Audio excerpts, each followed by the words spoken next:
Ny fampiresaka ela tsy dia ela moa aloha zany dia nanaiky ny telma hanome any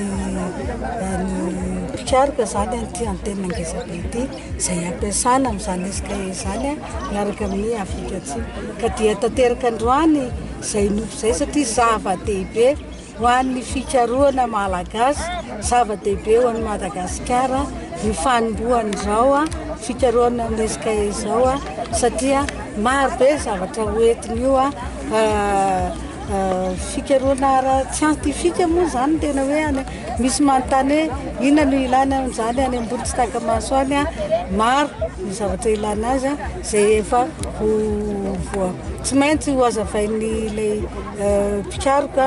rehefa avy eo fa na dia manodidina an'ity fotsiny aza misy ny asa izay tsy maintsy hisy asa zany izay foroniny ity satria misy tanora zao any Cape Town efa vita fianarana hiasa ato. Misy zany ny mpikaroka maro be ho tonga eto, misy ny touriste maro be ho avy eto hitondra zavatra ho an'ity toeran'ity daholo izay zavatra rehetra izay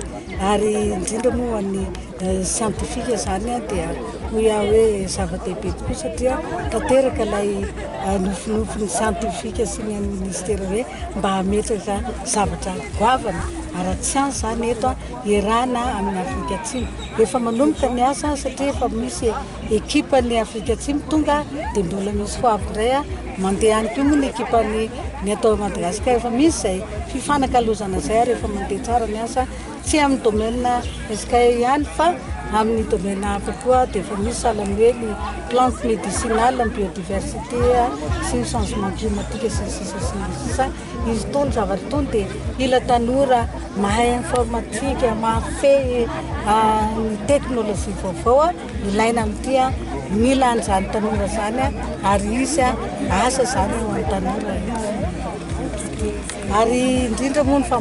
fambolekazo androany dia nampirahana tamin'izany izay mahazava-dehibe azy fambolekazo miaraka amin'ny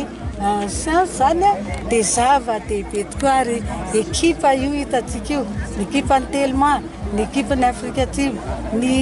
ambasady, ny ekipan'ny enseignement supérieur rehetrarehetra ny info fifasy sisa dia tonga eto zany hanao ny didiny araka ny hafatra napetraky ny filoajana era-jaonary-mampianina mba hiadina amin'izao haintany izao dia tsy maintsy mamboly azo haingana dia haingana tsika satria izany no vahaolana anisany vahaolana ho an'ny hoavy zany satria omby atsika amin'ity mihitsy ny vaovao dia